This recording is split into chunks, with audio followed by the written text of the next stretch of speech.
Amém. Boa noite. Estamos nessa maratona. Estive aqui pela manhã, estou aqui à noite. Amanhã estou lá em Santa Felicidade, na nossa igreja de Santa Felicidade. Se tiver disponibilidade, às 20 horas, esteja lá no Pastor João. Se não, vem aqui no YouTube, né? Online, para abençoar. E terça-feira, 9 horas, tem mais coisa, né? Terça-feira, reunião de oração aqui, 9 horas. Então, vem para tudo, irmão. Não fica de fora. Você é meu convidado. Se alguém perguntar, fala que eu pedi para você vir. Tá bom? Ninguém vai te barrar na porta. Irmãos, é muito bom estar aqui. Parabéns pelos 67 anos da igreja. A nossa igreja lá completa 65 agora em agosto, dia 17 de agosto. E vai ser uma grande festa lá também. Eu queria falar, irmãos, todo mês de junho, lá na nossa igreja, nós fazemos o mês do Espírito Santo. Não que os outros meses não sejam, mas nós ministramos a cada mês. Em junho é o tema do Espírito Santo. É sempre assim. Eu vou pregar aquilo que eu estaria pregando lá. Amém? Posso me sentir em casa? Aí você me quebra, meu irmão, porque aí... No nosso primeiro mês do Espírito Santo lá na igreja, em 2012, o primeiro culto começou às 6h30, acabou meia-noite. E o que me entristeceu foi o seguinte, que eu queria ir embora, o povo é que não queria ir, pastor. E no segundo culto, no segundo dia, eu acabei de pregar e estava tudo certo, a gente ia embora. Eu ajoelhei para orar e a minha esposa começou a cantar um louvor, existe um rio, Senhor. Enquanto ela cantava, irmãos, quando eu levantei da oração, não tinha ninguém saído. E quando eu olhei no relógio, já era 10h30. Eu fiquei 1h30 ajoelhado orando, pastor, parecia que foi 2 minutos. E estava uma senhora em casa vendo o culto, nós já tínhamos o culto online naquela época, pelo site da igreja, ela estava muito enferma. E ela estava ouvindo o culto online, foi tomar um banho para deitar, estava já de pijama, ouviu, porque ela mora bem pertinho da igreja, e ela falou assim, o culto está acontecendo ainda, e quando ela foi lá, estava tendo culto. O operador da câmera deixou a câmera e foi lá para voltar a chorar também. E essa mulher se vestiu e foi para a igreja. E foi curada de uma enxaqueca crônica que ela já carregava há décadas. Eu sei, meu irmão, eu não sei você, mas Deus está agindo com verdade nesse lugar. Ele está aqui, amém? E vai operar sinais e maravilhas. E aí nós começamos a todos os meses. Julho, a gente faz uma semana chamada Semana da Conquista. Esse ano vai ser joia lá. Vai estar lá, você pode acompanhar aí. O pastor João vai pregar esse ano lá. O pastor Sebastião já pregou lá uma vez. Semana da Conquista, esse ano vai o pastor João. De 17 a 19. Vai estar o Marcos Salles, Thalita Pereira. Essa Thalita, eu acho que ela vai estar. Estou só esperando confirmar a agenda lá. Vai estar lá o pastor Jaime Soares, o Marcos Salles, o João Brito. Diga glória a Deus, irmãos. É Curitiba chegando lá para botar fogo na gente. E vai estar também Marquinho Gomes. A gente faz uma semana inteira de culto, é maravilhoso. Eu quero que você, se você puder, participe com a gente lá. PIB Cerâmica. Isso vale para Instagram, Facebook, YouTube e canal no Telegram também. Vamos lá, irmãos. Atos capítulo 8, posso ouvir glória a Deus? Do versículo 1 ao versículo 8. Atos 8, de 1 a 8. Diz assim, já está na tela? Isso. Diz assim, e Saulo consentiu na morte dele, e naquele dia houve grande perseguição contra a igreja que estava em Jerusalém. E todos foram dispersos, diga comigo, todos foram dispersos pelas regiões da Judéia e Samaria, exceto os apóstolos. E uns religiosos congregavam ali, que congregavam com Estevão, foram para sepultá-lo e fizeram um grande lamento sobre ele. Saulo devastava a igreja, entrando de casa em casa, arrancando homens e mulheres e os entregando às prisões. Assim, os que andavam dispersos iam por toda parte, pregando a palavra. E então desceu Filipe, à cidade de Samaria, e lhes pregava a Cristo. E as multidões unânimes prestavam atenção às coisas que Filipe falava, ouvindo e vendo os milagres que ele fazia. Porque os espíritos imundos clamavam em grande voz e saíam de muitos que estavam possuídos por eles. E muitos paralíticos e os que eram coxos eram também curados. E houve grande alegria naquela cidade. Posso ouvir amém? Irmãos, esse texto é sensacional. Atos dos Apóstolos. Nós sabemos que esse livro foi escrito por Lucas, o médico, caminhador, caminhou na sua caminhada com Paulo. Mas a Bíblia é um livro interessantíssimo. Talvez seja, ela não tenho dúvida de que esse ano vai bater mais um recorde de livro mais vendido no mundo. Não sei se você sabe disso. A Bíblia coleciona recordes de que a cada ano ela é o livro mais produzido e vendido no mundo. Isso já há muitos anos. Há versões de todo jeito. Bíblia na linguagem de hoje, de ontem, de amanhã, da semana que vem, tem todo jeito. Bíblia rosa, preta, verde, amarela, laranja. Bíblia com capa dura, capa mole. Bíblia com aspiral, comentada, sem comentário. Tem Bíblia de todo jeito. É um livro sensacional.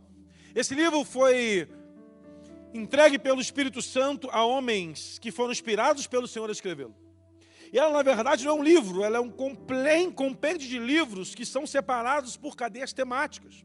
Isso a gente aprende na escola bíblica dominical, os 5 primeiros livros, livros da lei, o Pentateuco, que conta a história do início de todas as coisas e conta o tempo da lei e foca na história dos hebreus.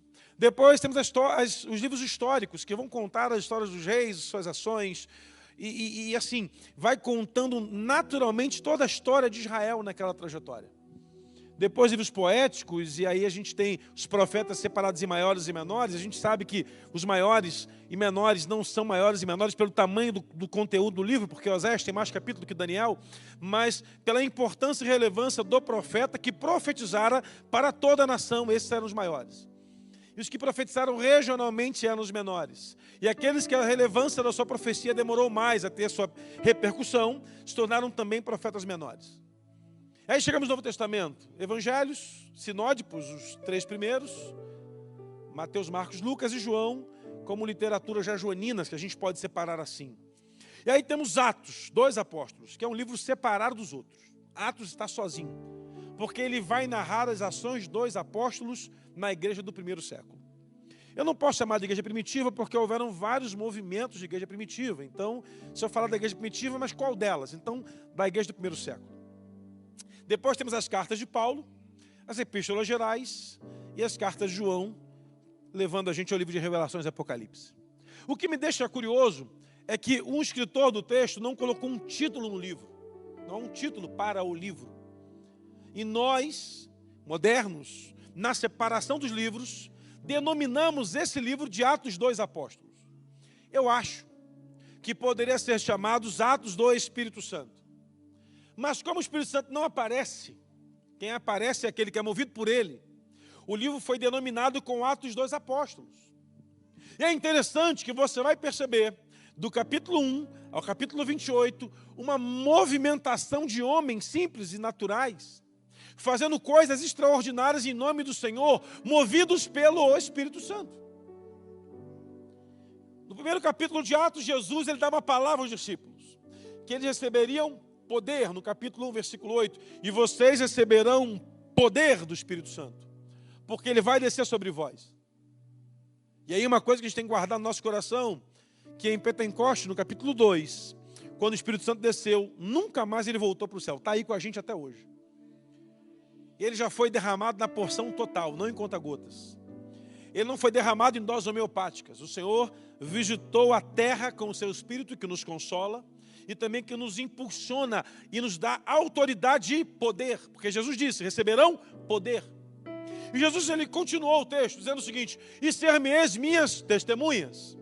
Aqueles que vão proclamar a minha palavra, tanto em Jerusalém, como em Judeia, Samaria, até os confins da terra.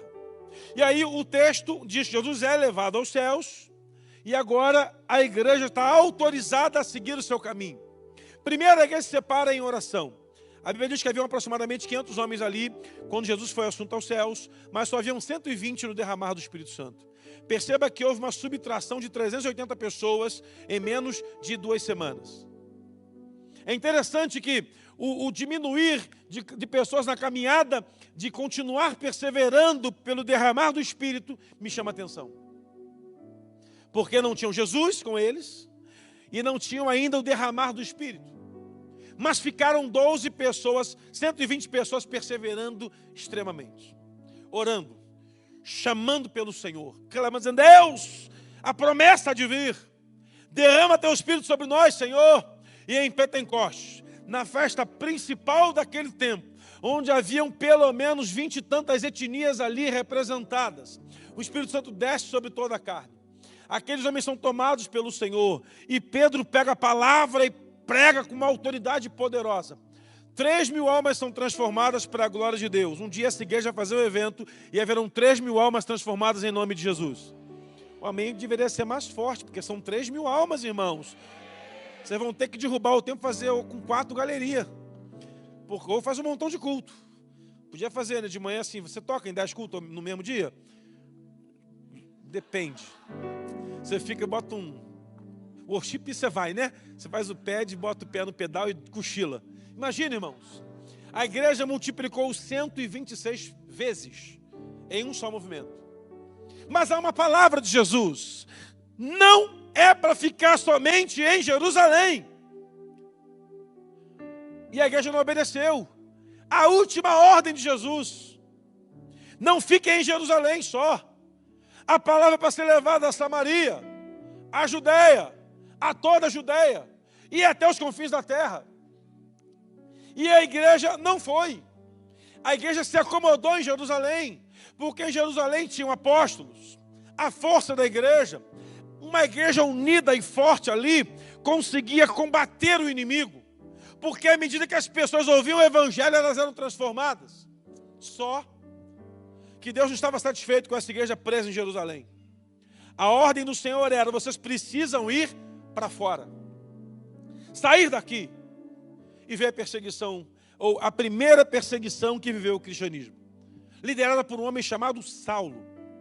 E essa liderança de Saulo, com a autorização dos fariseus e dos romanos, esse camarada ele vai pelos caminhos, encontrando homens e mulheres que eram referências para prendê-los ou matá-los. E a perseguição começa a igreja. E o primeiro mártir da igreja chama-se Estevão. O capítulo 7 conta a história desse homem, que foi levantado como um diácono, para tratar dos assuntos administrativos da igreja, pegar as arrecadações das ofertas e ajudarem viúvas, órfãos, à mesa do necessitado, para que os apóstolos cuidassem só de pregar a palavra. Mas Estevão era um homem cheio de Deus. Ele chegava, pregava, profetizava, declarava o poder de Deus. Deus operava milagres. Então pegaram Estevão, que estava em ascensão, e o mataram. E a Bíblia diz no versículo 1 que naquele dia aumentou a perseguição. E a igreja começa a fugir para todo canto.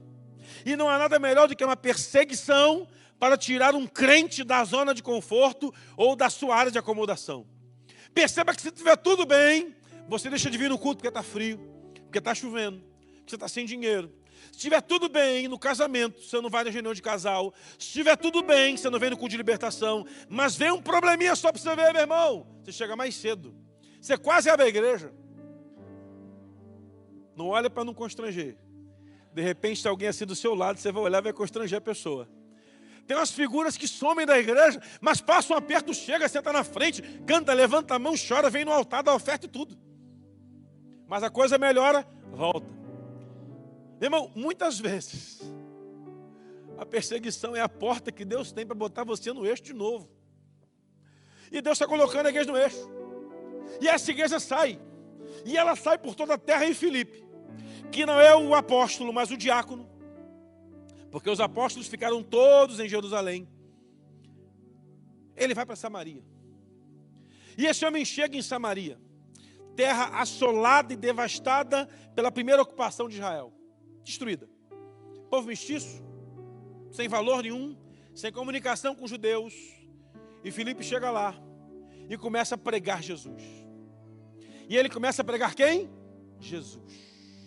Ele não fala da igreja de Jerusalém, mas fala de Cristo. E à medida que ele prega, as pessoas param para ouvi-lo.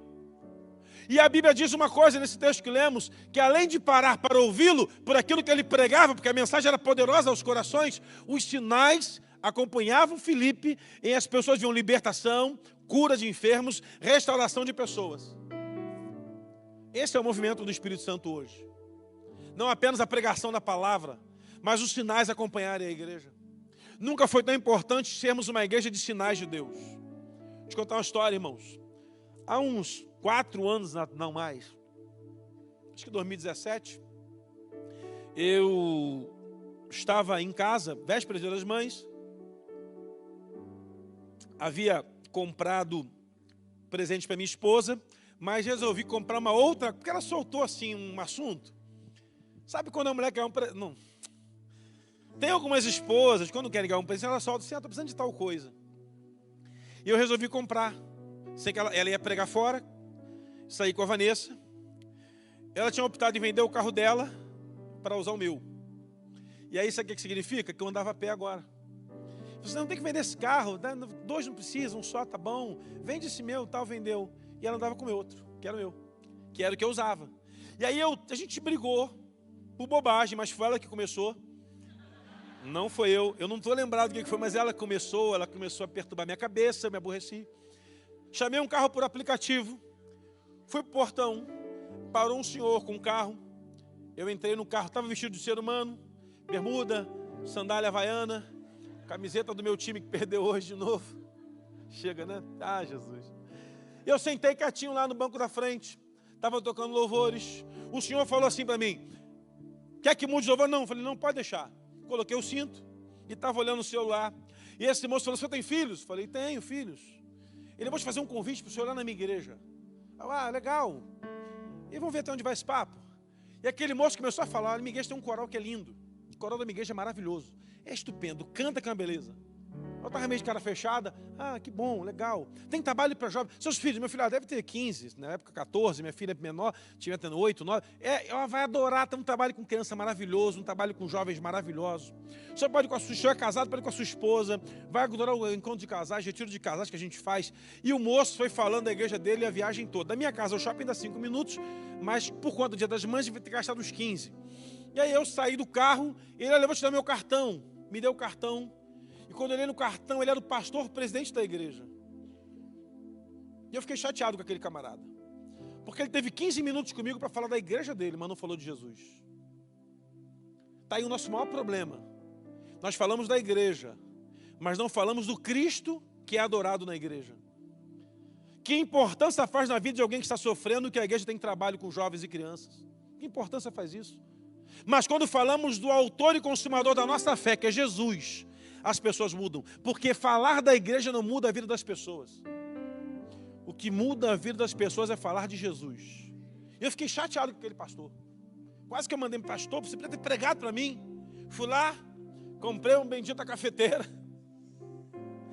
voltei para o ponto para pegar outro carro de aplicativo.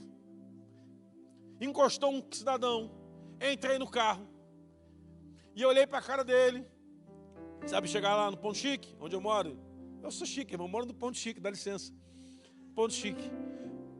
Eu sei mais ou menos, então caminho melhor adulto aqui, beleza.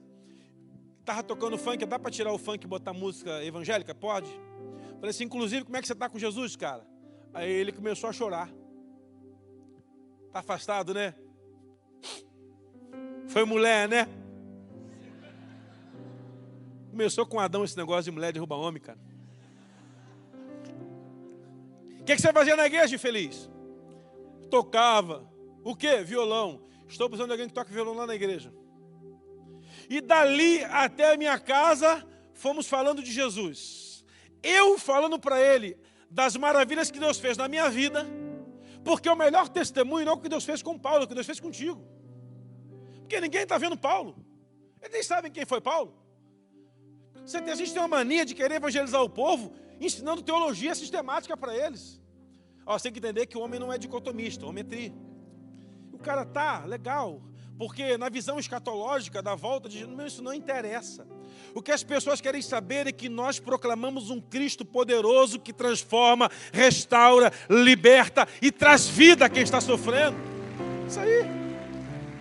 E sabe o que eu descobri, irmão, depois que eu virei pastor? Que batista é bom de teologia. Porque nós sabemos, se alguém cita o versículo errado, a gente fala, não é esse não. O versículo está errado. Mas nós somos péssimos de iniciativa de trabalho. De parar com a pessoa e falar com ela assim, olha, a oportunidade é essa. Ouça sobre Jesus. E eu comecei a falar para aquele moço. Ele morava muito longe. Peguei o contato dele. E aí eu fui lá no conselho de pastores, que eu nem era da diretoria na época, mandei uma mensagem lá, e um pastor falou, é perto aqui da minha igreja, esse lugar, liga para mim. E contactei os dois.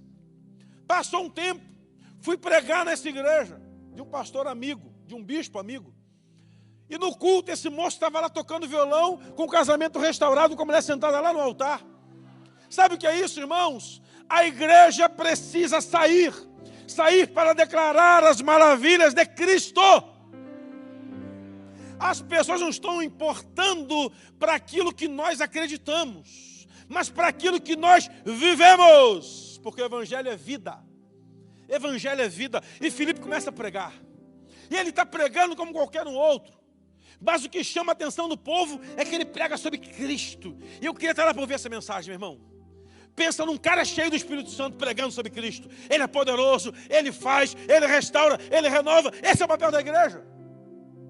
O problema é que nós queremos convencer as pessoas pela estrutura. Não, lá tem estacionamento e é fundamental que tenha mesmo. Não, lá tem ministério infantil e é fundamental que tenha mesmo. Mas, irmãos, tem lugares que tem estacionamento, ministério infantil e não prega Cristo. Prega um monte de coisa.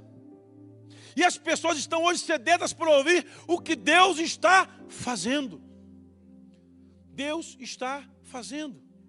Eu estava ouvindo uma pregação de um pastor, ele disse o seguinte, que ele foi trocar de casa e no meio do caminho ele não conseguiu concluir a obra, alugaram um apartamento e naquele apartamento ele fez uma campanha na igreja, um tempo de trabalho, e ele pegou o batom da esposa e escreveu assim no banheiro: Deus está agindo. E deixou lá para ele lembrar todo dia.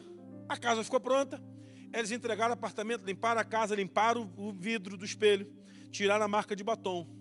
E foi morar naquele apartamento uma médica, pensando em suicídio. E aquela médica ficou naquele apartamento, veio o inverno, ela ligou o chuveiro quente, ficou uma névoa dentro do banheiro, o espelho ficou marcado com batom e apareceu escrito assim: Deus está agindo. A mulher entrou em crise. E ela começou a entrar em crise. E ela ligou para a imobiliária: eu queria saber quem foi o antigo dono desse apartamento. Aí a imobiliária: nós não podemos dizer, mas vamos perguntar, passa meu telefone para ele.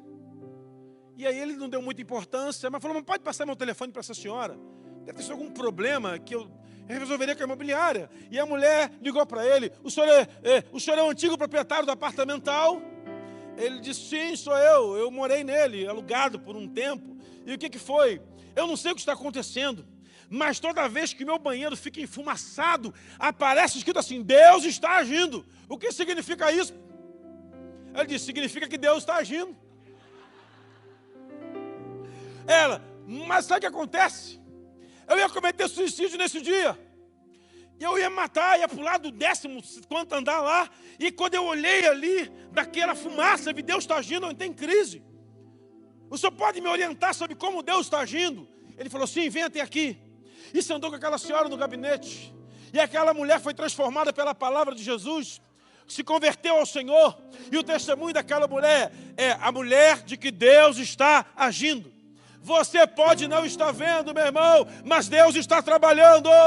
Você pode não estar percebendo, mas Deus está agindo. Impressionante o quanto as pessoas precisam saber disso. Precisam saber que nesse endereço aqui, Deus está agindo. Mas não vai ser o vizinho aqui do prédio que não vai falar. Não vai ser o guarda municipal que vai dizer isso. Não vai ser o policial militar que fica nas... Não vai ser. Sabe quem vai dizer que Deus está agindo aqui? Diga assim: eu. Diga eu. Por que você não está falando então, meu filho? O problema é que nós terceirizamos a evangelização para quem prega no domingo. O que a gente faz? A gente convence a pessoa de vir ao prédio da igreja, sentar no banco e ouvir o pastor pregar. E aí o pastor prega, a pessoa se converte, a gente pega e entrega na mão do líder da cela: agora cuida dele aí, já que eu já trouxe, eu já ganhei para Jesus. Ganhou nada, não ganhou. Você trouxe da igreja. Quem ganhou foi o pastor. Você só trouxe. Não deixa de ser um papel fundamental. Isso me faz lembrar 2 camaradas lá no século XIX ou do XVIII, queriam ouvir um grande pregador. E um amigo entusiasmado com o pregador, ele convida o seu amigo para ir numa viagem de quase 2 horas de trem, a fim de que seu amigo ouvisse aquele grande pregador. E ele falou assim, olha, esse pregador é maravilhoso, ele é um orador sensacional, a forma como ele prega, o jeito que ele prega, as experiências dele são sensacionais, é jóia, você vai adorar. E pegaram um trem, e durante 2 horas de viagem, aquele homem foi falando do pregador, chegaram na igreja, sentaram no primeiro fileira, e o pregador começou a pregar, entusiasmado, cheio de empolgação, pregando, e ele estava bem, assim, aquela mensagem poderosa, e terminou o culto, o amigo olhando porque estava o convidado empolgado, e vendo um convidado atento, acabou o culto, os dois entraram no trem para voltar para a sua cidade, e aí, o que você achou? E o visitante falou, estupendo, maravilhoso, sublime, algo que eu nunca tinha visto na minha vida. E aí o moço falou, viu, eu não falei que o pregador era bom. Aí o cara, pregador? Eu nem sei quem é o pregador, eu estou impactado com o Jesus que ele pregou. O que impacta as pessoas é o poder de Jesus, é o poder da graça, é a restauração do Evangelho. Não importa se Jesus transformou uma prostituta no Antigo Testamento, no Novo Testamento, não importa. O que importa é que hoje Ele está transformando prostitutas ainda pelo poder do Evangelho pregado na igreja dEle. É isso. Não importa o que foi feito lá para quem não conhece do Evangelho. O que importa é o que Deus faz aqui, com você. As pessoas olharem para você e veem você transformado, restaurado. Aquilo que perdeu, voltou. E tem coisas, irmãos, que desaparecem da nossa vida. E você só pode atribuir a Deus. Talvez esse milagre dos 5 pães tenha a ver com isso. Eu olho aquela multidão inteira, Jesus pregando o evangelho para aqueles homens, pregando o evangelho para aqueles homens, pregando o evangelho para aqueles homens. E aí o dia escurece. Jesus fala assim, vamos embora, tem que alimentar essa multidão. E vem um discípulo e fala assim, já está na hora de parar, porque a multidão está com fome, está tarde, e não vai ter, é difícil. Jesus fala, então dá de comer para eles. E aí chegam e fala, Senhor, com 300 dinheiros seria impossível comprar pão para essa multidão inteira. Esse é o tal do André. Pensa nisso. Agora pensa comigo, irmão. O cara, depois Jesus manda ele alimentar a multidão, vai ensinar matemática financeira para Jesus. Jesus precisava de aula de matemática financeira, meu irmão? Fala a verdade. Ele sabia que não tinha como. Aí vem o outro, fala, Senhor, tem um menino aqui, que ele tem 5 pães e 2 peixes. Uau! Agora vai! E ele completa a frase, mas o que é isso para tanta gente? Sabe o que me chama a atenção, irmãos? Tem pessoas que só têm Deus, mas nada por elas, e ainda assim desconfiam de que vai dar certo. Eu cheguei à conclusão, irmãos, que eu só ando com Deus, mais nada. Porque assim eu serei sempre vencedor no final. Porque você com Deus é sempre maioria. Não importa se tem uma multidão contra você, se você está sozinho, se todos estão dizendo o contrário, não importa. Se você estiver com Deus, vai dar certo no final. Pode não ser do certo que você imagina, mas no final você vai perceber que a vontade dele é boa, perfeita e agradável. E aí Jesus pega os pães e os peixes, traz tudo para cá. Jesus manda todo mundo sentar na relva, todo mundo senta. Porque no meio da confusão Deus também não age. Imagina, o povo avançando para pegar o pão na mão de Jesus, ia ser uma confusão, mas Pedro puxava já uma espada, já matava uns 4 ali, ia ser um negócio esquisito, né? Senta todo mundo. E imagina a multidão, esse negócio de pão aí, tinha um menino aí, deve ser dono de padaria esse menino, porque foi ele que resolveu. Não. Senta todo mundo. Jesus pega os pães e os peixes da mão do menino. E aí eu aprendo uma coisa. Deus não vai usar os grandes para fazer coisas extraordinárias nesse tempo. Deus vai usar os pequenos, quem ninguém imagina, quem ninguém sabe de onde vem, quem ninguém sabe qual o sobrenome. É famoso? Não é. É youtuber? Também não. O pai dele foi famoso? Não. Mas o que esse camarada tinha? Vontade de servir a Deus. Aquele moço dá os 5 pães. Seria legal? Jesus podia multiplicar um pão só para 5.000 homens? Podia, irmãos. Mas a minha questão é, se ele pega um pão para multiplicar e deixa o menino com 4, o milagre seria incompleto. Ele pega os 5 pães. Agora até o menino vai depender de Jesus. Porque se o menino fica com um pãozinho só, ele podia ir embora para casa comendo o pão dele. Fica com os 4, aí Deus abençoe. E eu fui um canal de Deus, nem precisei do milagre. Só que agora até o menino precisou do milagre. Ele deu tudo que tinha. Isso é confiar em Deus. dar tudo que tem. É como aquela história de um mega empresário vai testemunhar na igreja, fala: irmãos, estou aqui dando meu testemunho hoje porque Deus é fiel. Um dia eu cheguei nessa igreja e tinha R$10 no bolso e dei tudo que eu tinha. Hoje Deus me deu casa, apartamento, empresa na Europa, eu estou milionário. Uma senhorinha começou a rir no meio da igreja e bater palma e ficou em pé. Quero ver dar tudo agora. Porque com R$10 é mais fácil, né, meu irmão? Quero ver dar tudo agora. Já viu como é que a gente é legal? Eu dei um carro de oferta, era um carro velho. Uma pessoa falou: o dia que você tiver um carro zero, eu duvido que o senhor vai dar de oferta. Falei: realmente, né? Carro zero é mais difícil. E aquele carro estava tão ruim, meu irmão, que eu acho que Deus nem recebeu aquela oferta. Senhor, fica aí. Chegou um moço para ofertar, campanha do Templo Novo, lá na obra, uma obra gigantesca que a gente fez lá. O moço: pastor, eu quero dar uma oferta aí, Deus me abençoou, eu quero dar uma moto de oferta. Falei: amém, querido, vamos lá ver a moto. Cheguei lá, a moto estava sem placa. Mas não era porque ela era zero, porque a placa caiu em algum lugar da estrada e ele não viu. O banco estava rasgado, colado com fita crepe. O tanque todo amassado, sem freio, sem retrovisor, farol quebrado. Eu falei: e essa moto aí, varão? Como é que está o documento? Ih, pastor, nunca paguei. Tem multa? Ó, tirei até a placa para não multar mais. Quanto é que vale essa moto? Ah, pastor, uns 2.000. E quanto é que tem de dívida? Ah, uns 3. Falei: faz o seguinte, vai lá, vende essa moto para alguém, aí você traz a oferta. Não, pastor, é fácil de vender, todo mundo compra. Não, varão, eu não sou vendedor de moto, vai embora. Ele montou na moto e começou a tentar fazer a moto pegar, né? E a moto não pegava de jeito nenhum. E ele começou a empurrar a moto no pátio da igreja para a moto embalar. Eu falei assim: rapaz, esse cara vai acabar se machucando. E aí ele foi embora com a moto, nunca mais voltou na igreja e nem a moto. Já pensou, meu irmão? E aí eu fico pensando assim, as pessoas ainda duvidam da nossa fidelidade no pouco. O menino deu tudo, sentou todo mundo, e aí Jesus pega o pão e dá graça. Aquilo que está na mão de Jesus é maravilhoso. Quando você coloca a sua vida na mão de Jesus, já está na bênção. E aí ele levanta. Diga comigo: levanta. Quem está na mão de Jesus sempre vai ser levantado, meu irmão. Você crê nisso? E ele dá graça. Quem está na mão de Jesus é levantado e ele também dá graça. Diga assim: obrigado, Senhor, pela graça. Você foi alcançado pela graça. Ele pegou você nas mãos, levantou e deu graças. Mas depois que ele dá graça, sabe o que ele faz? Ele parte. E aí que é o problema. Nós queremos estar na mão de Jesus, amém? Queremos ser levantados por Jesus, amém? Queremos receber a graça de Jesus, amém? Mas não queremos ser partido por Ele. Não queremos ser dilacerados de coisas que amamos e gostamos de fazer, em detrimento daquilo que a Bíblia nos manda fazer.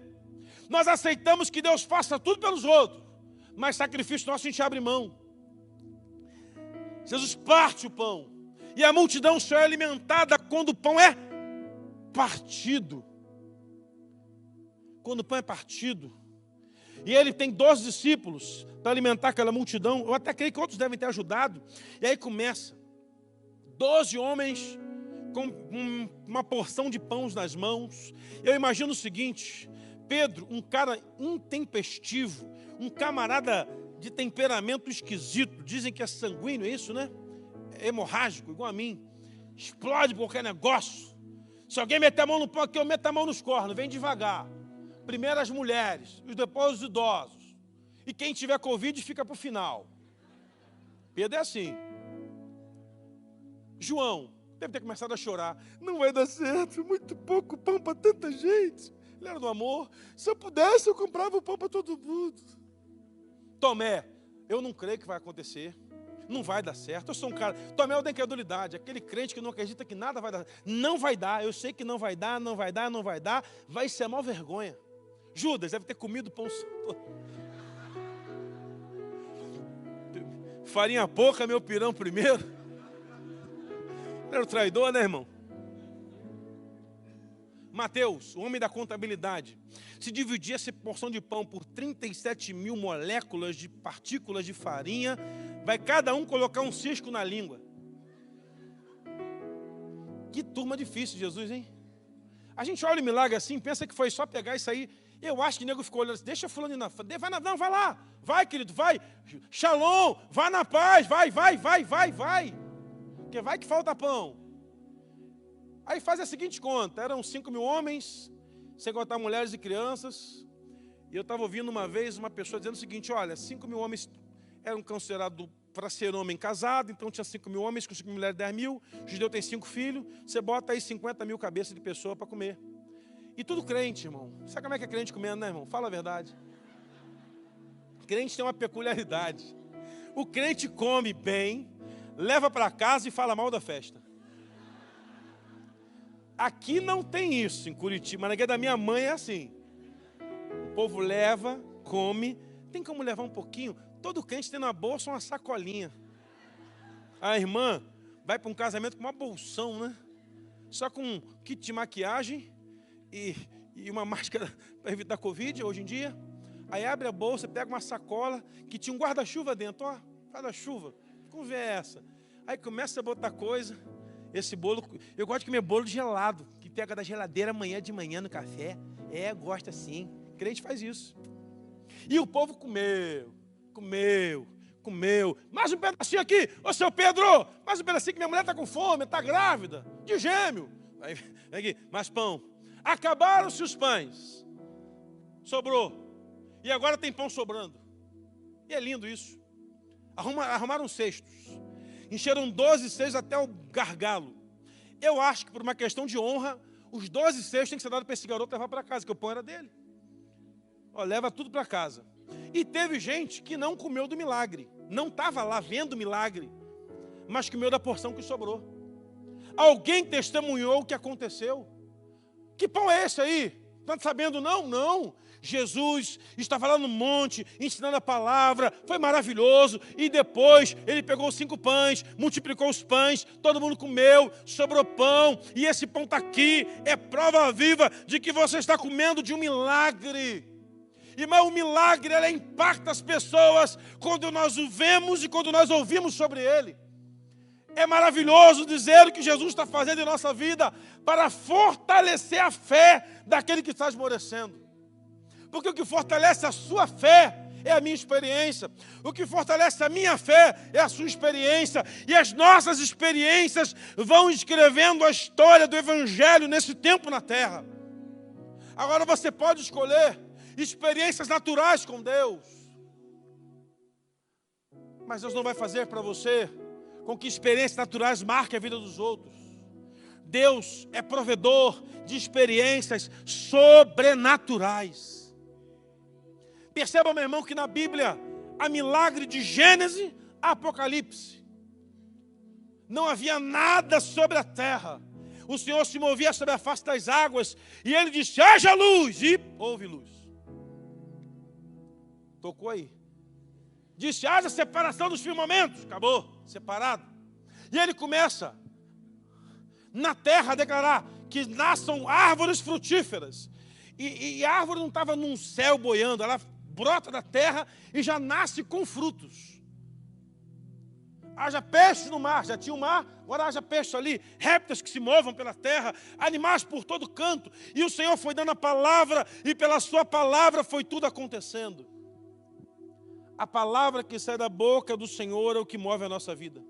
Porque Jesus disse que o homem não vive de pão, mas vive de toda a palavra. Olha que revelação. Jesus está no deserto, o diabo vai tentá-lo, e no meio da tentação fala assim, transforma pedra em pão. Irmão, fica 40 dias sem comer num deserto. Eu duvido que você não vai ter fome. Jesus olhava para aquela pedra e via pão doce, pão de sal, pão de alho, pão de queijo, pão suíço, pão francês, pão de forma, via sei lá o quê. Mas que tipo de pão tem? Pão de churrasco, que delícia, né? Lembrei agora dele.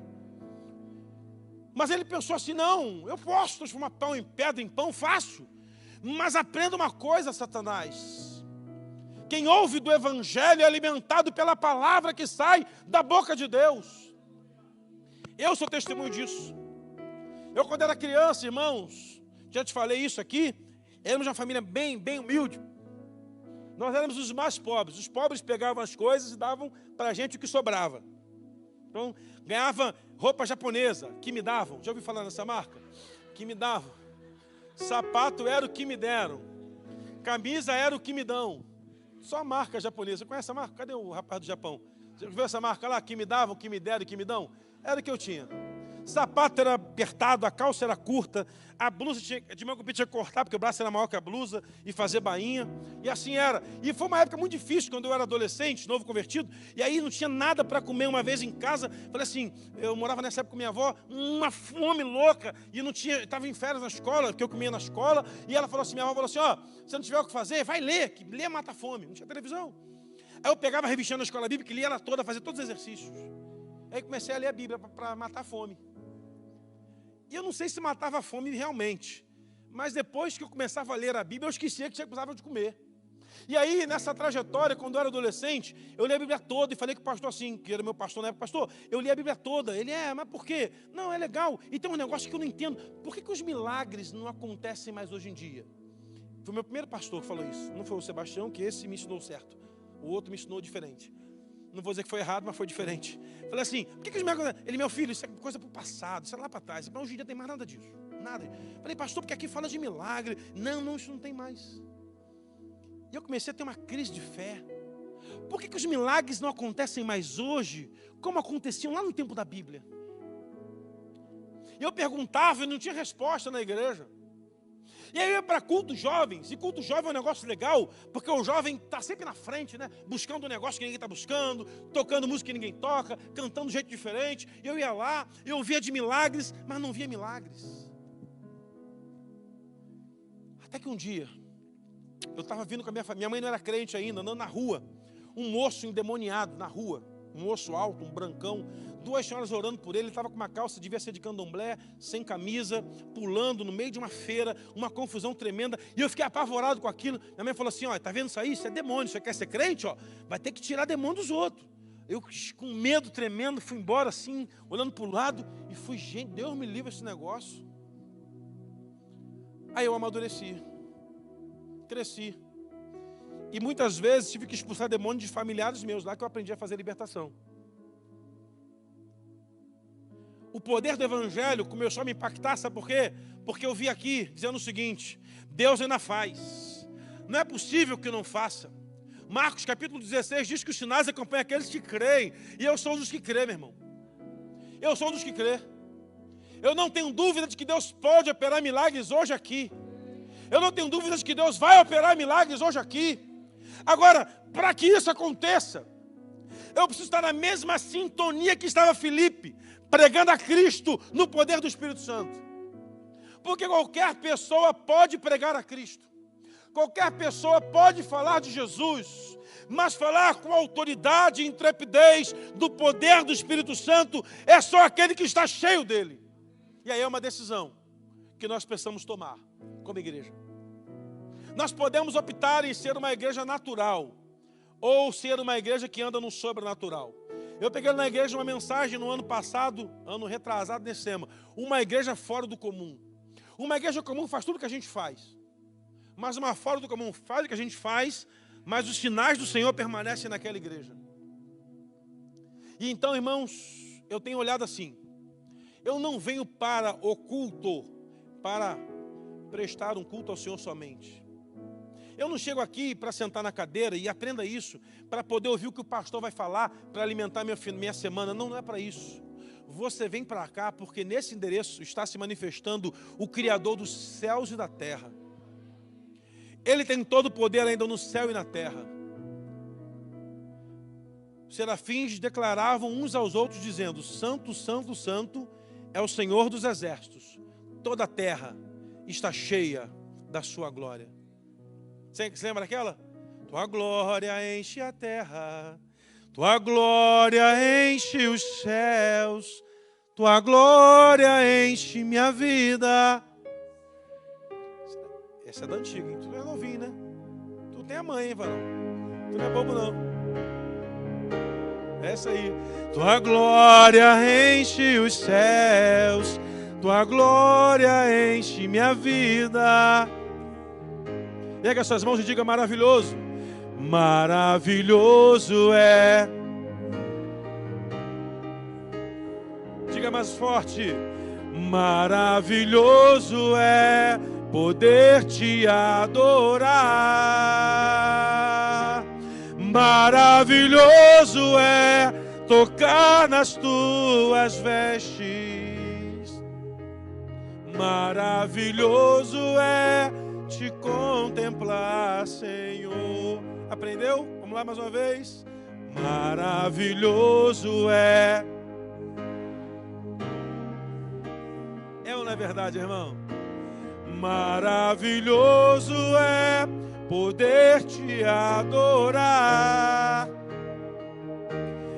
Maravilhoso é.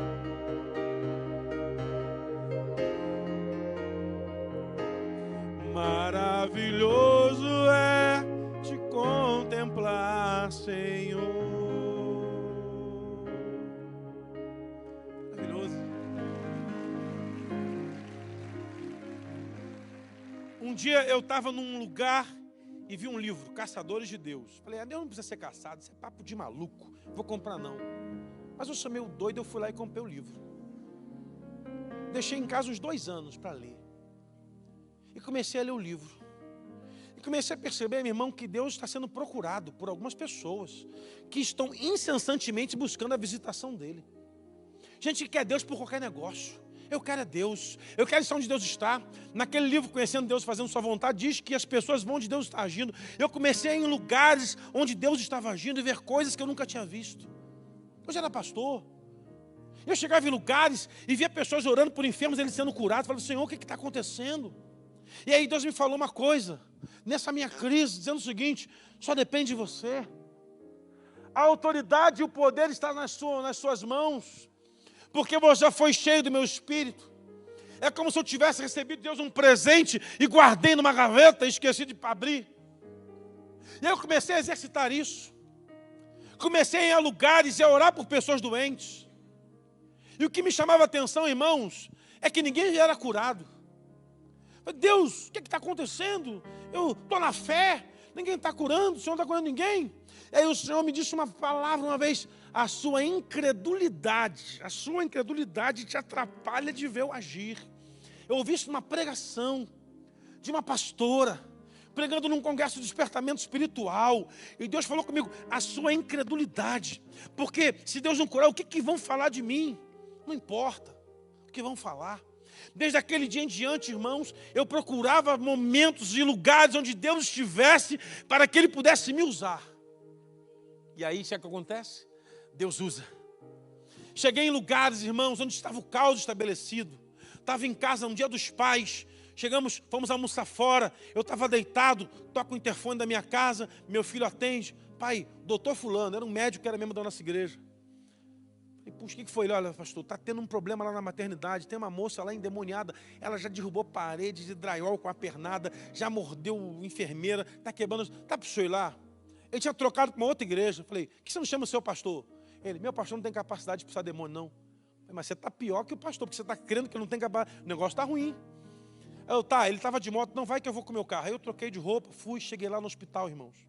Uma moça deitada, amarrada, com uma dose cavalar de tranquilizante, no soro, com os olhos virados para cima, tremendo na maca. A diretora do hospital da maternidade falou assim, pastor, só um minutinho que eu vou tirar todo mundo de lá. E aí eu entrei na sala, olhei para aquela moça deitada naquela maca, falei, tira o sedativo dela. O médico falou, tomou 3 doses, uma pessoa com 3 doses fica 48 horas dormindo. Quando tirou o sedativo, o demônio regalou os olhos. E ela começou a tremer na cama, falei, não, para. Chega, não tem assunto. Fica quieto aí, calado. Vocês estão vendo isso aqui? Falei para os médicos. Tinham filmando. Falei, a sua filosofia não muda a vida dessa moça. O seu conhecimento técnico e clínico não faz essa moça levantar dessa cama melhor. Mas o poder que é no nome de Jesus vai restaurar essa menina agora. Eu coloquei a mão sobre aquela moça, irmãos, dei uma ordem e o demônio saiu. Uma enfermeira chegando do plantão crente, entrou e falou assim, meu Deus!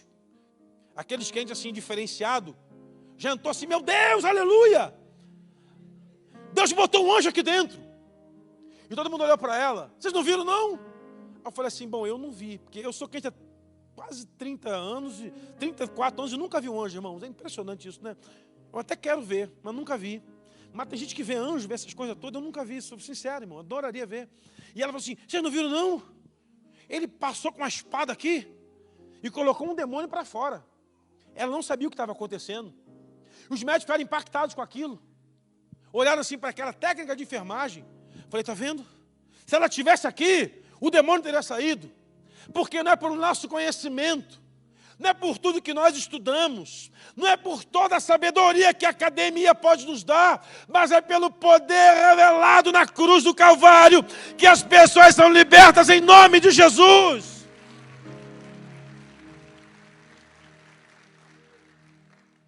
Aquela moça estava grávida e ela engravidou de um traficante. Estava no 8º mês de gravidez. E ela, para fazer o traficante ficar com ela, fez um trabalho de magia negra. Foi a um cemitério, lá na região, perto do pastor Sebastião, pastor Ricardo Albuquerque, um cemitério imenso. Aquela moça comia as comidas que estavam colocadas de oferenda para os irmãos e bebia as bebidas. E o demônio falou que aquele bebê que estava no ventre dela seria dele.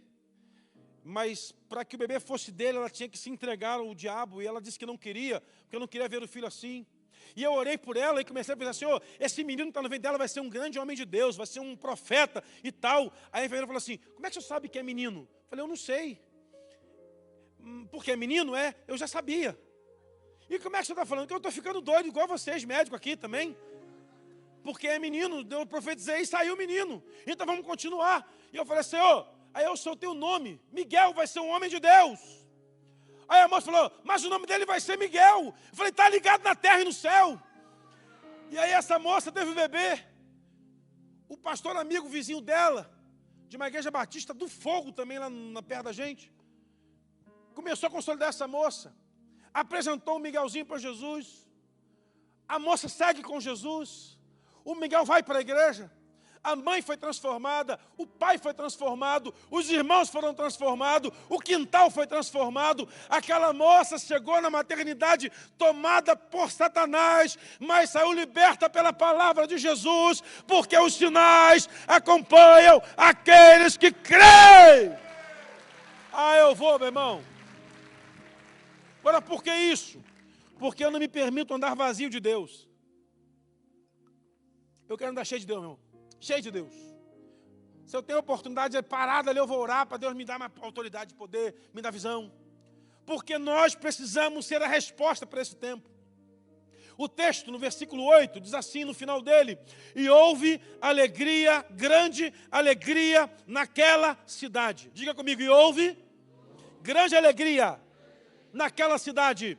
O que alegra uma cidade é o poder do evangelho que a transforma. O que alegra a cidade é ter um clube de futebol campeão. Não é ter uma boa praça, não é ter as ruas limpas e maravilhosas, uma boa universidade, não. O que alegra uma cidade é ter uma igreja poderosa que transforma as vidas e as pessoas são impactadas pelo poder do evangelho. Esse é o segredo de uma cidade alegre. Porque a alegria do Senhor é o que fortalece aquela cidade.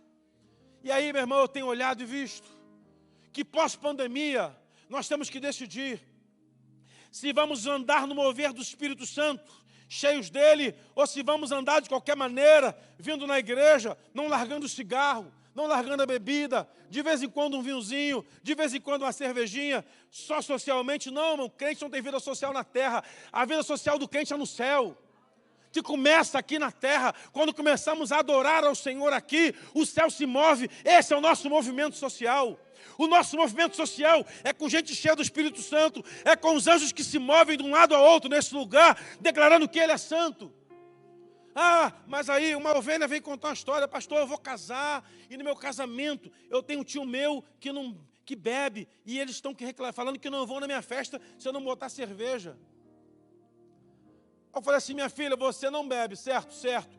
Quando você vai nas festas dele, você exige que eles não botem cerveja porque você vai? Não. Por que você vai honrá-lo aqueles que não te honram? Fala assim, não. Meu casamento é de uma mulher de Deus. E no casamento de uma mulher de Deus não tem bebida alcoólica. E para brindar as taças, eu vou botar refrigerante, soda, que é igualzinho champanhe. E se não fizer espuma, eu vou botar um Sonrisal dentro do copo, que é espuma mesmo. Que a graça é a espuma, né? Tu já casou? Teve espuminha, não é? Olha, não vou nem perguntar mais. Botou Sonrisal? Ah, meu Deus do céu. Não tem esse negócio.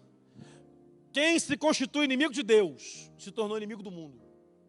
Mas ninguém vai gostar de mim. Paciência, um dia vão bater na sua porta procurando a palavra de restauração. Um dia vão te chutar. Outro dia vão atrás de você para restaurá-los, como foi com Jefté. Volta para nos governar, porque senão não venceremos os inimigos. Vai ser assim. Sabe qual é o nosso problema? A gente quer estar na fita, quer estar bem. Não tem como, irmão. Não tem como. Uma senhora chegou lá na igreja, o filho dessa moça era um viciadão. Pensa num cara viciado em cocaína, irmãos. Ele vivia alucinado, louco. O apelido do moço era Farinha. Não sei se você já tem uma ideia.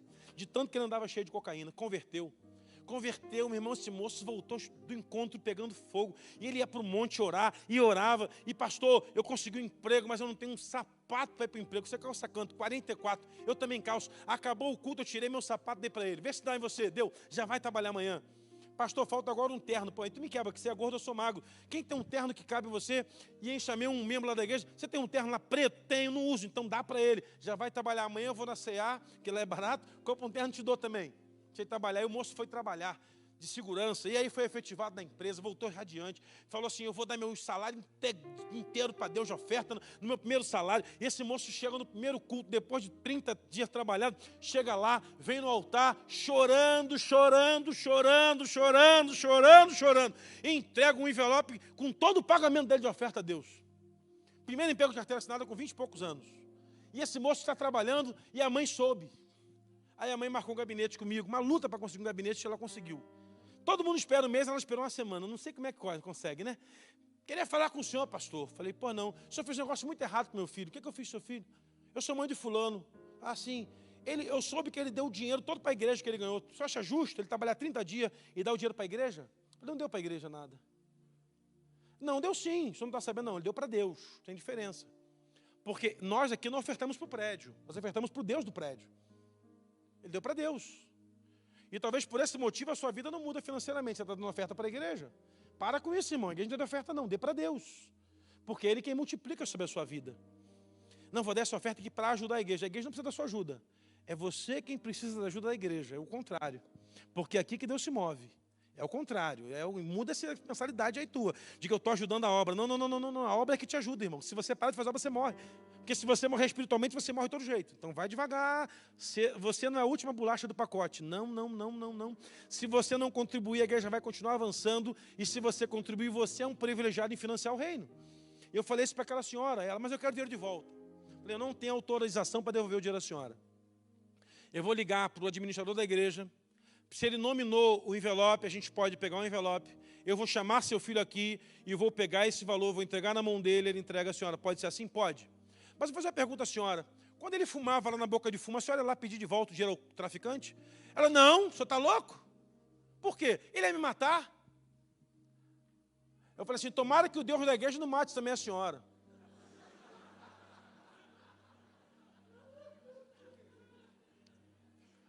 Deus é bonzinho, não mata ninguém não. Sei não, hein? Olha que quem dá a vida não é o traficante, não. Essa moça voltou com o filho. E ele falou, não quero, eu quero dar para Deus, é de Deus, não é meu, é de Deus. Eu falei que ia dar para Deus. Ela, não, eu quero de volta. E essa mulher arrumou uma briga com um rapaz, gigantesca. Botou ele para fora de casa por causa disso. 25 anos, viciadíssimo. E a mulher falou assim para aquele moço, eu preferia você na cocaína do que na igreja. O que a gente atura, tá, irmão? Você não sabe, né? O pastor sofre, meu irmão. Você tem que dar presente dia do pastor, que foi domingo passado. Dê retroativo. Já ganhei uns presentes hoje aí. E o pastor está recebendo até o dia do pastor do ano que vem. Pode trazer calça, sapato, pode trazer tudo. Tem um montão aqui. Você pode escolher qual que você vai dar presente. Lá não teve, mas vai ser primeiro domingo de julho. Eu estou esperando ansioso para chegar o primeiro domingo de julho. Chego na igreja feliz cantando. Nessa noite feliz, nesse santo lugar, já chega cantando assim. E aí, irmãos, esse moço saiu de casa, foi colocado para fora, foi morar com uma irmã, ganhou a irmã para Jesus, ganhou o cunhado para Jesus, ganhou a sobrinha para Jesus. Aí, aquela mulher ficou sozinha, porque a família foi sendo transformada, através daquele moço. Aquele moço casou, ganhou uma casa própria do sogro, mora na casa que o sogro deu. Toda a família se rendeu a Jesus, mas aquela senhora não entregou a vida a Jesus. Ela passa por mim, ela vira a cara, irmãos. Mas um dia eu vou batizar aquela mulher. Já falei para ela. Meu desafio vai ser, eu gosto de entrar em batistério, que água de batistério renova pastor. Tem coisa melhor, né, entrar no batistério? Eu adoro. Esse ano vai batizar um montão lá agora de novo. E eu gosto de entrar no batistério e ela vai mergulhar. E quando ela mergulhar, eu vou descer para morrer mesmo.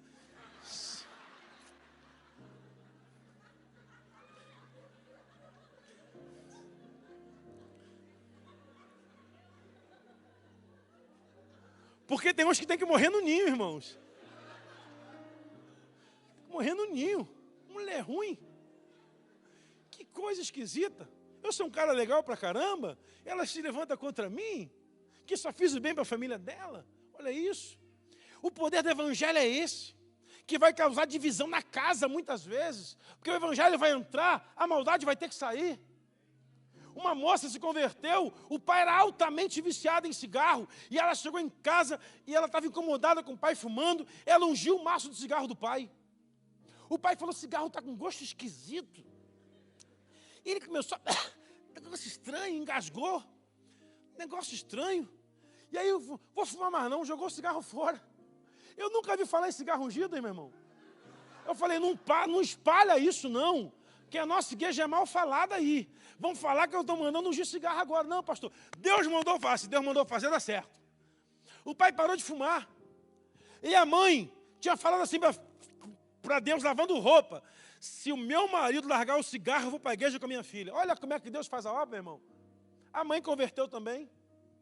E aí um dia, estava tendo uma festa na igreja. O pai foi. E ele ficava assim, se coçando, porque a igreja é um lugar chato para ele. Ele já tinha ido algumas vezes. E lá no meio do culto, enquanto a gente cantava louvores, aquele homem teve um cara nem era crente, teve uma experiência com Deus no culto sem conhecer Deus. Ele caiu ajoelhado lá no meio da igreja, assim, ajoelhado lá. Baixou a cabeça e falou, meu Deus, tem alguma coisa me empurrando para baixo aqui dentro. Eu não consigo ficar em pé aqui nesse lugar. E o louvor cantava louvores extraordinários. Estava uma glória de Deus sensacional. E aí esse moço, irmão, veio para o altar depois, antes de eu começar a pregar, e ajoelhou lá. Alguém veio, consolidou, levou ele. Eu não sei, eu estou sentindo um fogo dentro de mim tão grande que eu nunca senti antes. O que é isso? E alguém disse, é a resposta da oração da sua filha e da sua esposa. A sua oração nunca vai ficar em vão, meu irmão. Deus está trabalhando na sua casa. Aquele que é o alvo da sua oração, o seu tesouro eterno vai se converter esse ano em nome de Jesus. Vai ser transformado em nome de Jesus. Uma igreja cheia do Espírito Santo está conectada com as coisas espirituais. Coisas espirituais fazem parte de uma igreja cheia do Espírito Santo. Porque uma igreja cheia do Espírito Santo tem crentes cheios do Espírito Santo. O que você está disposto a abrir mão para ter Deus na sua vida? Não, pastor, já tem. Não, eu sei que tem. Mas em que nível? Eu aprendi com um autor de um livro que diz o seguinte, a caminhada com Deus é como subir uma escada. Você vai de degrau em degrau. Em que nível você está? Terceiro andar? Quarto andar da escada? Eu quero chegar no topo o mais rápido possível, meu irmão. Eu quero ver Deus operar sinais através da minha vida. Eu quero ver Deus ao meu lado operar sinais através da vida de outros irmãos. Eu quero ver Deus se movendo enquanto a igreja canta louvores. Estava vendo o David Keelan pregando um testemunho de que eles foram tocar num congresso. Eu gosto muito do David Keelan. E estavam tocando um louvor. Estou apaixonado, apaixonado. E aquele louvor tocando. E aí a banda para de tocar. O baterista começa a fazer um solo na bateria. E começou a bater. E aí os David olhou para ele e viu que ele estava batendo muito demais. E mandou alguém lá nele, né? Ele estava inconveniente. Ele estava batendo com muita força, apertando o bumbo com força. E alguém foi lá, quando botou a mão, o cara caiu. Aí ele, deixa o cara tocar. Enquanto ele batia o bumbo, tocando, uma mulher deu um grito gigantesco, no meio da igreja, e saiu correndo. E aí saíram correndo lá dessa senhora. Essa senhora expeliu um câncer maligno que estava no útero dela. Ela expeliu um câncer maligno, que ela precisaria tirar o útero. Ela não era nem casada e também não tinha filhos. E aquela mulher disse assim, Deus, se o Senhor tem poder, me cura. E ela falou, enquanto aquele moço batia naquele bumbo, eu sentia socos assim na minha barriga. E eu comecei a sentir aquela dor. E de repente eu senti uma explosão dentro de mim, eu corri para o banheiro. E aí eu fui curada. Eu sonho, irmãos, os meus músicos tocando lá na igreja e as pessoas sendo curadas e transformadas em nome de Jesus. Eu sonho, irmãos, que no meio dos louvores da igreja, alguém vai parar o carro na rua, vai invadir a igreja. Eu quero Deus, eu quero Deus, eu quero Deus. Irmãos, eu quero um dia chegar na igreja e ver o porteiro esperando alguém chegar para orar por pessoas que vão dizer, eu quero aceitar Jesus. Ah, querido, eu sonho com essa igreja. Com a igreja que, irmãos, quando termina o culto, chega na porta, ao ir para casa, vai sair profetizando restauração, e as pessoas vão parar para pedir oração por nós, a nós. Esse é meu sonho. Se Deus pudesse me dar isso, é o que eu queria. Eu falei, Deus, me dá isso. Porque eu faço isso. Eu saio para comer depois do culto, para orar por quem está lá vendendo a comida. Eu chego na lanchonete para orar pelo vendedor da lanchonete. Cheguei um dia para orar, estava na pandemia, estava tudo fechado, e tinha um moço lá que odeia a nossa, aquele cara odiava a nossa igreja. Ele era vizinho de perto, som alto, e eu fui na lanchonete dele, falei assim, cara, eu quero 5 hambúrguer aí, tal, e preparou. Aí chegou um casal da igreja, pegou uns hambúrguer, ele falou, pastor, não vendi nada hoje. Eu falei, quanto é que você costuma vender por semana, no final por domingo? R$300. Falei, beleza. Separei R$300, falei, tá aqui, ó, R$300 para você. Aí ele, que isso, pastor? Deus mandou te dar esse dinheiro. E aquele cara começou a chorar. Pior que eu já tinha pago os meus 5 hambúrguer. Ainda perdi 300. E fui embora.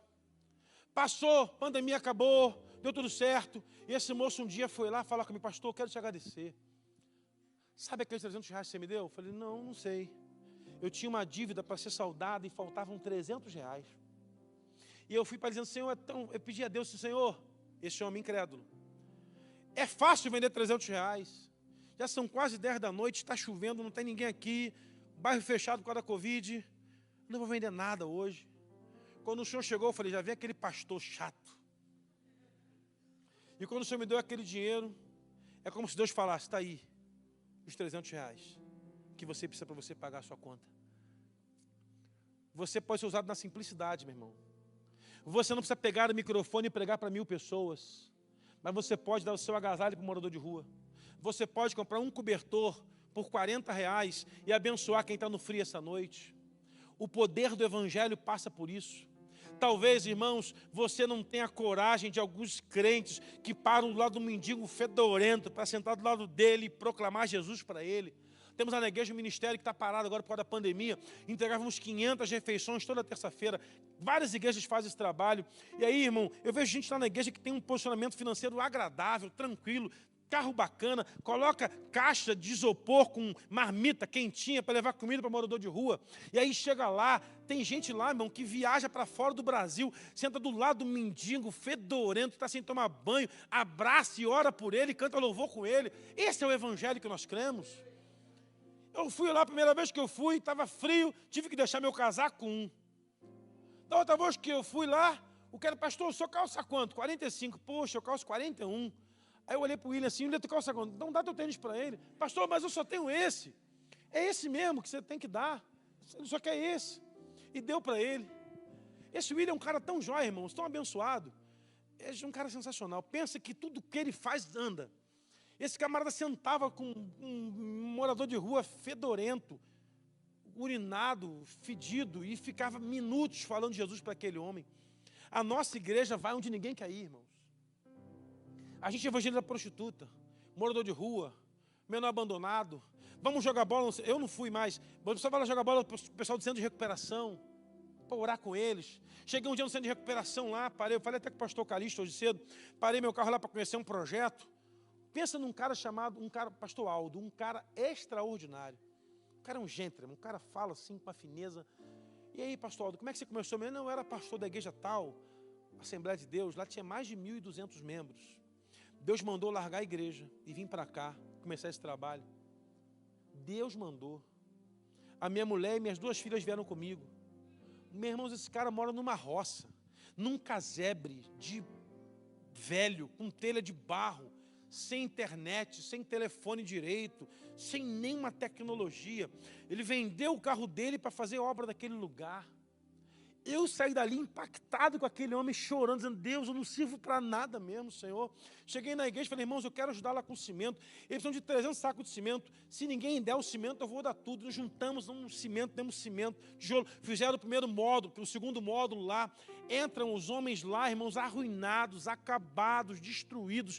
E 9 meses depois saem transformados, restaurados, cheios da glória de Deus.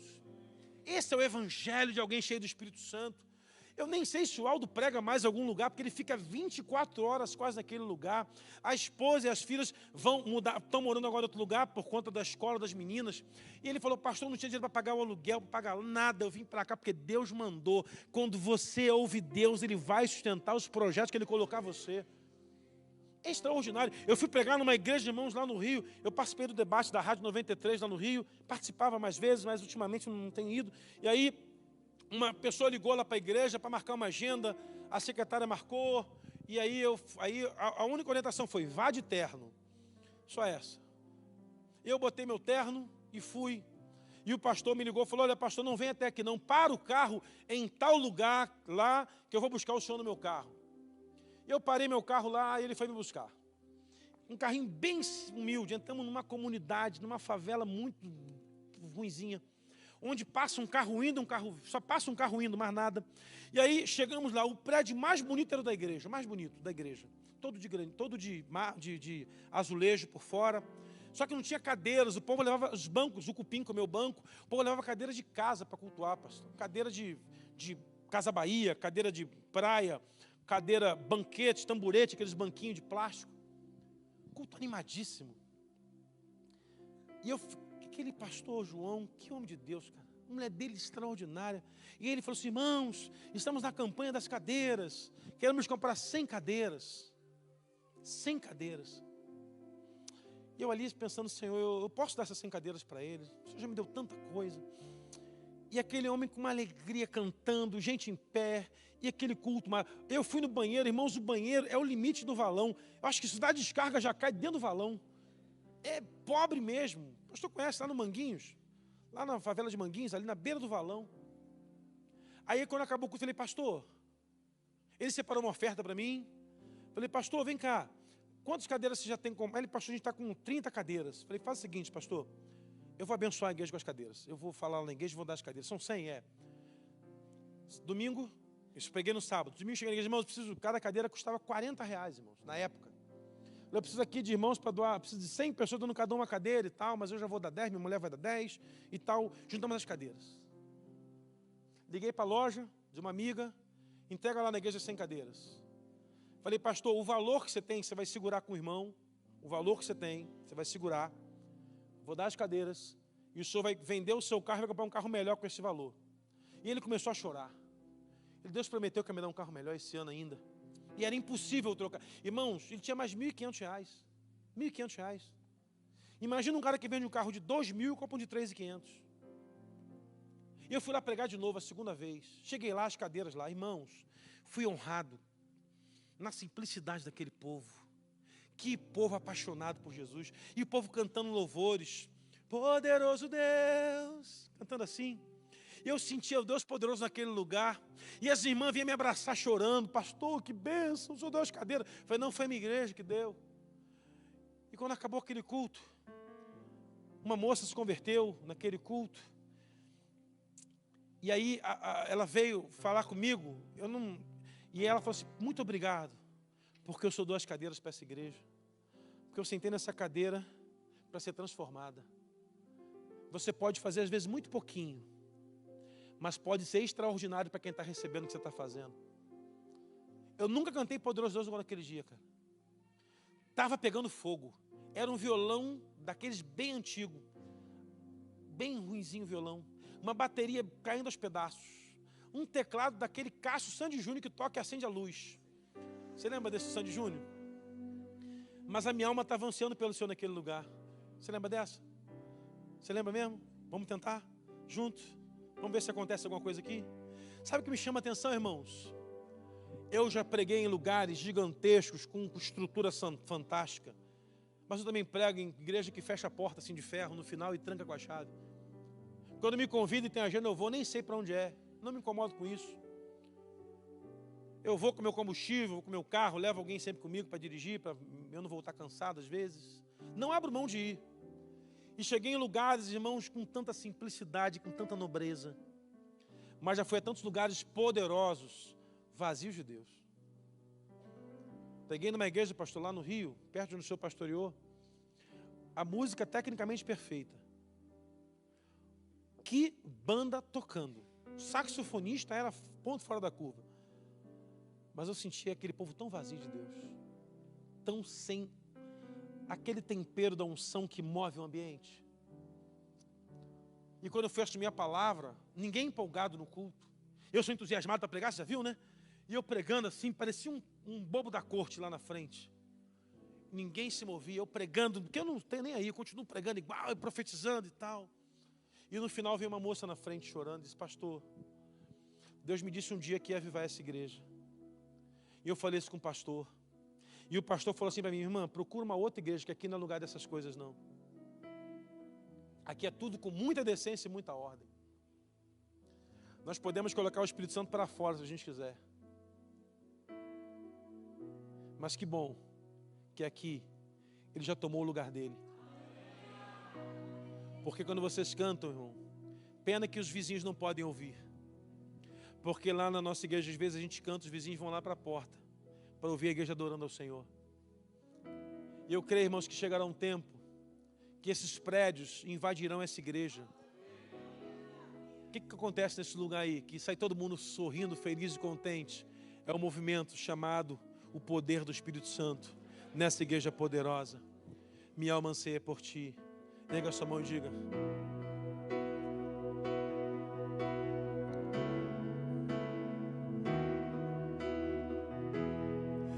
És poderoso, Senhor. És poderoso, Senhor. És poderoso, Senhor. És poderoso, Senhor. Minha alma anseia por ti. És poderoso, Deus. Poderoso Deus.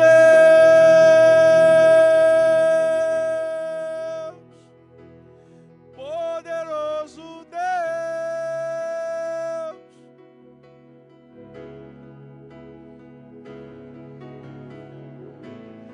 A nossa alma precisa de ti, Senhor. Minha alma anseia. Como nunca antes, diga isso para o Senhor nessa noite. Poderoso Deus.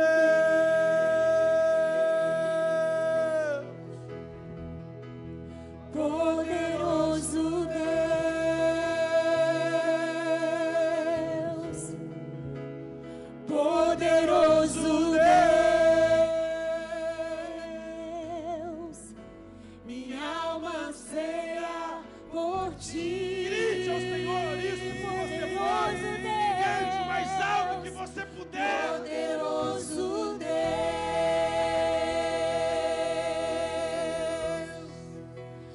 Poderoso Deus.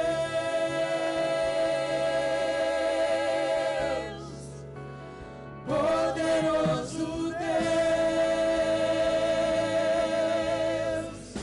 Minha alma anseia por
salmista diz isso.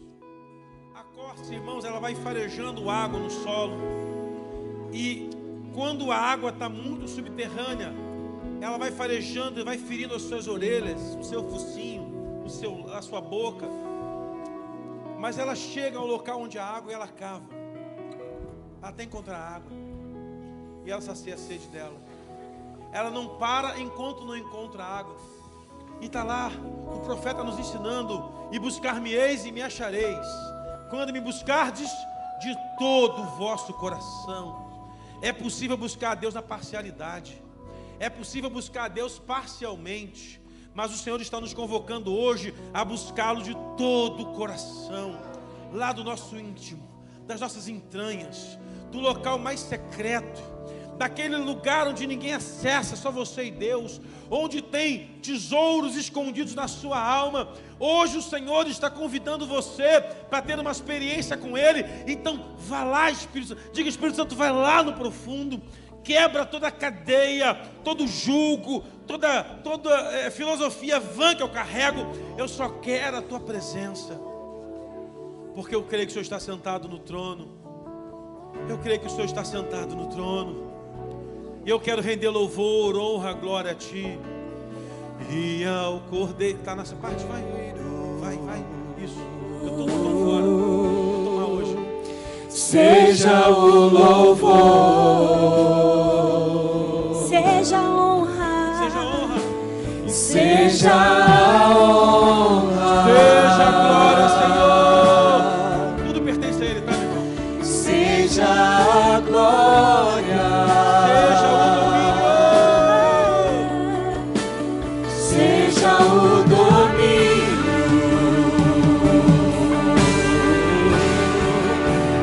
Séculos dos séculos,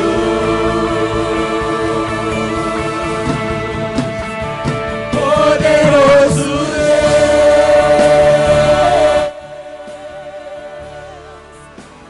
poderoso Deus, poderoso Deus,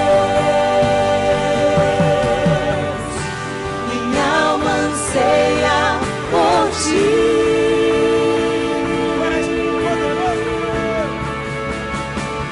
Poderoso Deus,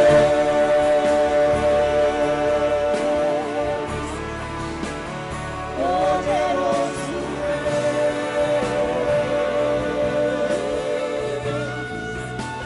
poderoso Deus,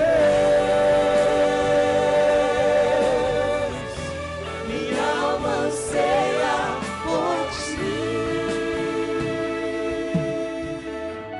Senhor, o Senhor está no seu alto e sublime trono, mas o Senhor também move esse lugar. Começa, Deus, a cavar nos corações o mais oculto e o que está escondido ali, Senhor. Vai no profundo do nosso interior nessa noite, Senhor. Vai tocando, Espírito Santo. Vai trabalhando, Senhor poderoso. Deus fiel. Vai agora, Pai, lá no nosso íntimo. Aqueles que já tiveram experiências profundas com o Senhor, restaura essa experiência hoje, Senhor. Nós precisamos nessa noite ser restaurados de experiências profundas com o Espírito Santo. De experiências profundas com o Espírito Santo. Não podemos vir mais para o culto e simplesmente sentar, levantar a mão, cantar e orar. Não. Temos que abrir o nosso coração para Ele mover. Temos que dizer: Espírito Santo, faz a sua obra na minha vida. Então comece a confessar pecado para Ele onde você está agora. Começa assim. Começa confessando o pecado. Assim como a corça Começa a confessar o seu pecado para Ele. anseia por Começa a dizer quem você é, lá no íntimo, lá no secreto, quando ninguém está olhando. E diga assim: Deus, tira isso de mim. E no lugar do pecado, coloca a tua presença. Visita-me, Senhor. Visita-me, Espírito Santo, nessa noite. Visita-me, Senhor. Rei meu e Deus meu, faz chover, Senhor Jesus, derrama a chuva neste lugar, vem com teu rio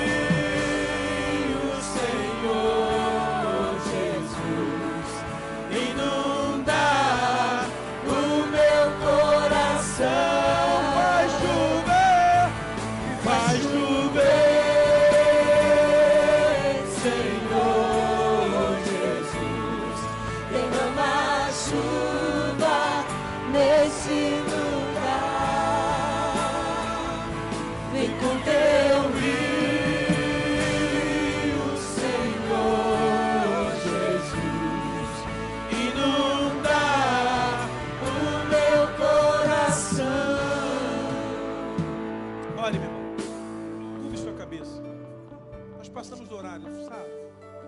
Mas talvez você não tenha outra oportunidade como essa, de estar no mesmo lugar onde Deus está e está agindo. Que se manifeste.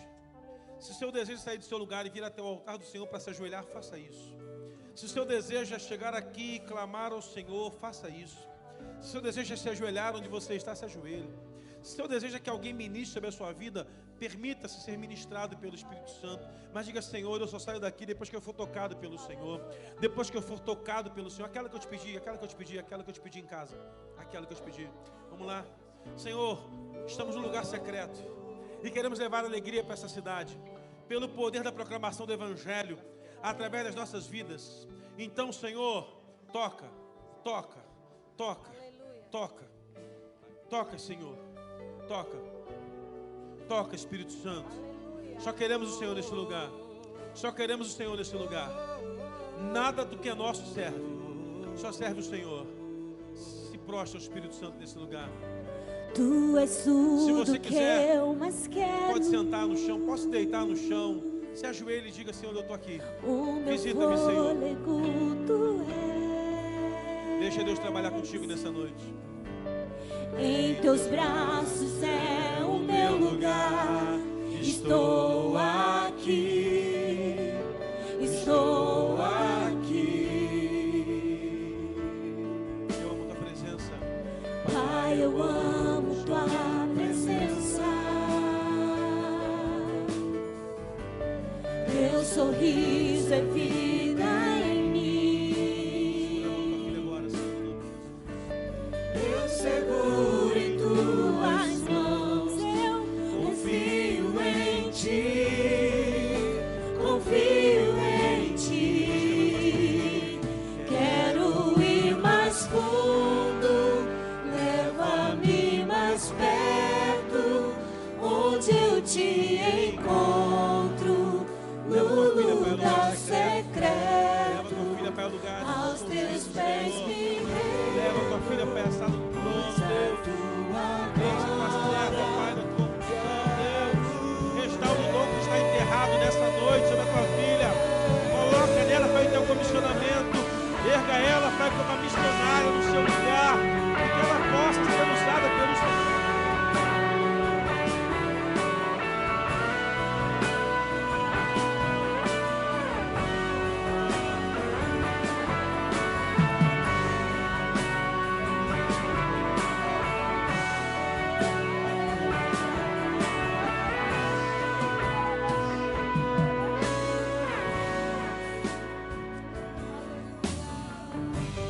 Pai, eu amo sua presença. Teu sorriso é vida em mim. Eu seguro em tuas mãos. Confio em ti. Confio em ti. Quero ir mais fundo. Leva-me mais perto, onde eu te encontro, no lugar secreto, aos teus pés me rendo, pois a tua glória quero ver. Tudo que eu mais quero é te ver. Me envolva com tua glória e poder.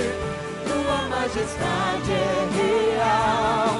Tua voz ecoa em meu ser. Tudo que eu mais quero é te ver. Me envolva com tua glória e poder. Tua majestade é real. Tua voz ecoa em meu ser. Tudo que eu mais quero é te ver. Me envolva com tua glória e poder. Tua majestade é real. Tua voz ecoa em meu ser.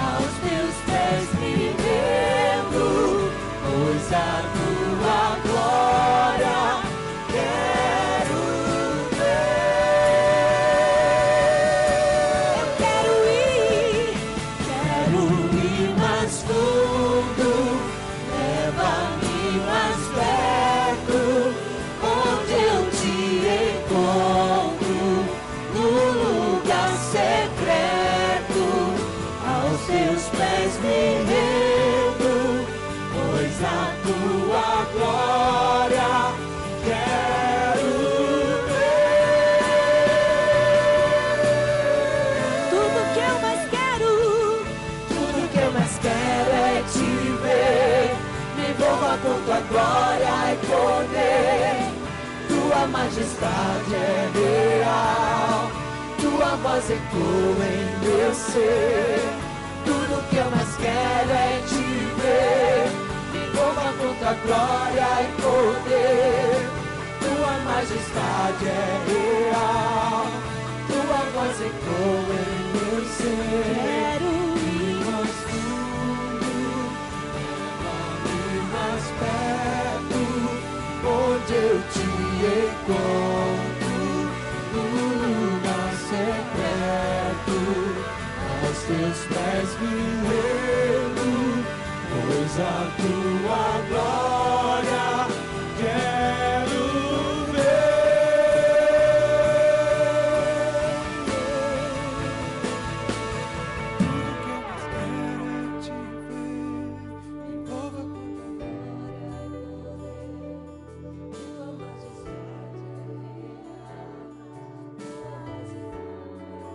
Tudo que eu mais quero é te ver, Senhor.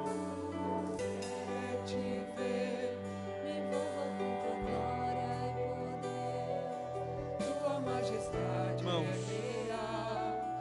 Deus me mostra alguém aqui carregador de um luto muito profundo, carregador de um luto muito profundo, e questiona a Deus por que o Senhor levou. Deus quer curar o seu coração nessa noite.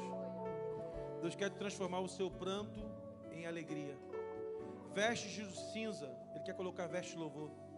Se é você essa pessoa que está carregando esse luto que te consome, que tira seu sono, que te colocou de remédios antidepressivos, eu quero orar com você hoje. Pode vir aqui à frente. Você vai sair daqui hoje curado dessa dor que parece que não tem fim. O tempo do luto passou. Agora é o tempo de Deus restaurar você.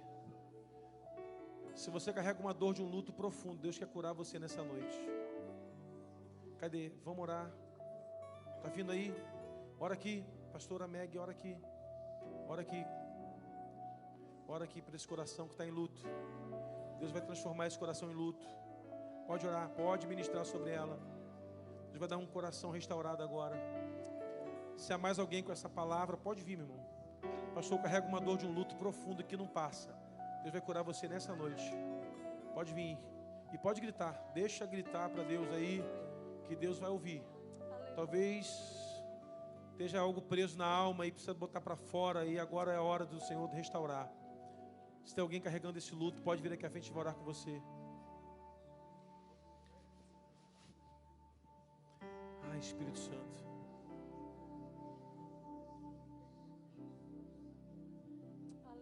Nós te louvamos, Senhor, porque Tu és poderoso e fiel. Irmãos, Deus me mostra. E uma coisa que eu aprendi a conviver com o Espírito Santo foi com isso. Deus revela algumas coisas que estão ocultas no meio da igreja para serem restauradas. Tem alguém aqui, nesse meio aqui com a gente, que no mês de junho, ou no mês de maio, final de maio, início de junho, recebeu uma palavra de falência dos seus negócios. Eu quero orar pela sua restauração agora em nome de Jesus. Se você tem, nesse final de maio, início de junho, recebido uma palavra de falência nos seus negócios, Deus está falando que vai restaurar agora.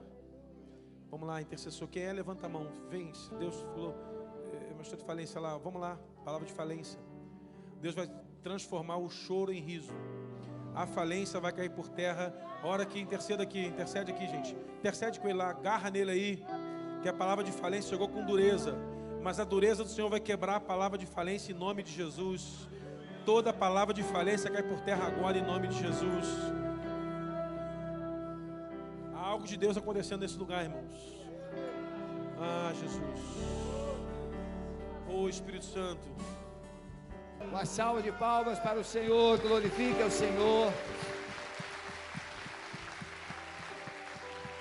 Irmãos, está sendo uma crescente, não é verdade? Primeiro domingo, com aquele frio, chuva, mas a igreja estava aqui. Segundo domingo, chuva, frio, a igreja estava aqui. Mas hoje o sol raiou, o sol brilhou, aqueceu, e você está aqui. Domingo que vem, pastor Farley, manhã e noite, e você estará aqui. Diga, eu estarei com mais alguém que Deus me abençoará para trazer. Amém, meus irmãos? Eu gostaria de não terminar, mas eu vou terminar.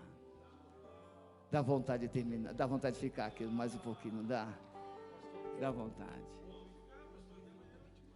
Ah, sim, o Renatinho está dizendo que no primeiro domingo, então domingo que vem, o último domingo de junho, celebrações com mais um pregador especial, mas, Renatinho, o coro podia cantar domingo que vem de novo, Renatinho. Olha, o coro da igreja deu assim um up. Deixa o coro cantar, não é? Deixa o coro cantar. E no primeira semana de julho, infinitamente mais.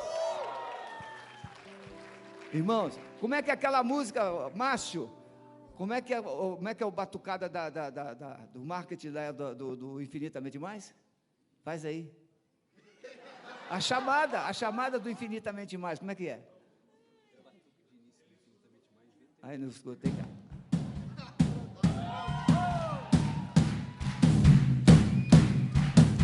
Aí. Viu só? É isso aí.